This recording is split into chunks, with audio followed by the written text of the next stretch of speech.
नमस्कार, मैं जितेंद्र। स्वागत आप सभी का न्यूज स्पैन में। यूपी की राजनीति में जाति फैक्टर हमेशा से अहम माना गया है। योगी सरकार के दौरान ब्राह्मणों की उपेक्षा की बात पिछले दिनों तेजी से उठने लगी।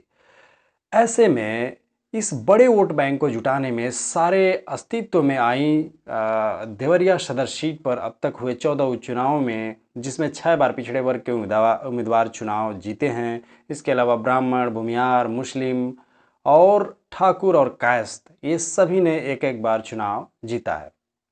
लेकिन यहाँ पर सभी के लिए ब्राह्मण उम्मीदवार एक तरीके से मजबूरी बन गया है। माना जा रहा है कि यूपी की जो मौजूदा राजनीति समीकरण है, उसको ध्यान में रखते हुए सभी दल इस सीट पर ब्राह्मण कैंडिडेट पर जोर लगाए हुए हैं।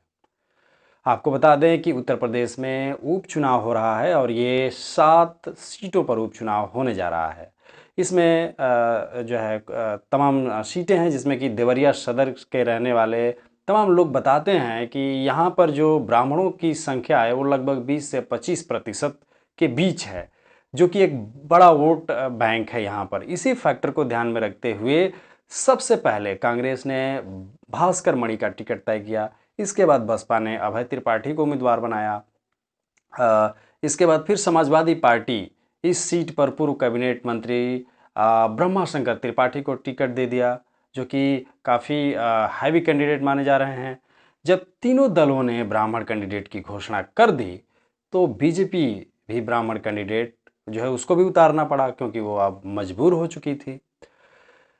वहाँ के लोगों के मुताबिक अगर देखें तो अगर बीजेपी ऐसा नहीं करती तो ब्राह्मणों की उपेक्षा का जो आरोप उस पर लग रहा है उसे और बल मिल जाता। लखनऊ यूनिवर्सिटी के पॉलिटिकल साइंस में प्रोफेसर हैं, उनका कहना है कि यूपी पॉलिटिक्स में मौजूदा समय में ब्राह्मणों को हर दल लुभाना चाह रहा है। इसका कारण है कि लगभग 12% यूपी में ब्राह्मणों की संख्या है। किसी भी दल के लिए ये एक बड़ा वोट बैंक हो सकता है।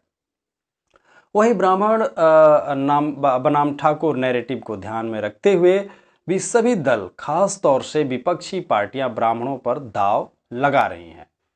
ब्राह्मण पॉलिटिक्स के बनते समीकरण। योगी सरकार से ब्राह्मणों की नाराजगी की बात तो सरकार बनने के साथ ही शुरू हो गई थी, जिससे कानपुर के बिकरू कांड के अपराधी विकास दुबे के नाटकीय एनकाउंटर के बाद और चर्चा ला दी है।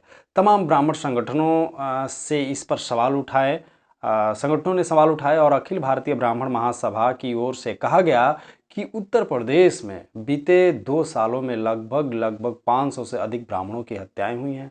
इसके बाद कांग्रेस नेता और पूर्व केंद्रीय मंत्री जितिन प्रसाद की ओर से ब्राह्मण चेतना संवाद शुरू किया गया। वहीं समाजवादी पार्टी की ओर से पूर्व मंत्री अभिषेक मिश्र की ओर से ब्राह्मणों को लुभाने के लिए लखनऊ में 108 फीट की परशुराम की प्रतिमा लगाने की घोषणा की गई।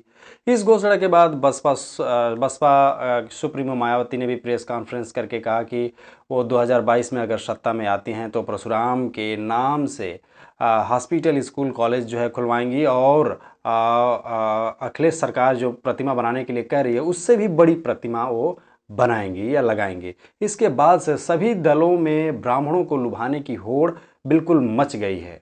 अब बात करें कि कांग्रेस ने भी दिए सबसे अधिक टिकट। यूपी में 3 नवंबर को देवरिया, बांगरमऊ समेत 7 सीटों पर उपचुनाव होना है, जैसे कि मैंने पहले भी आपको बता दिया, जिसके लिए सबसे अधिक कांग्रेस ने 3 सीटों यानी देवरिया, बांगरमऊ और मल्हनी पर ब्राह्मण कैंडिडेट उतारा है।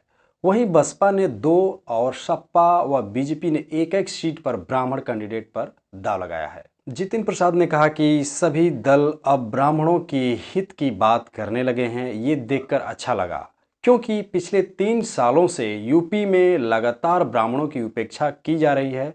बीजेपी सरकार इसके लिए जो है वो जिम्मेदार है, लेकिन अब ब्राह्मणों ने एकजुट होकर अपनी ताकत का एहसास सबको करा दिया है। यही कारण है कि सब ब्राह्मणों पर दांव लगा रहे हैं।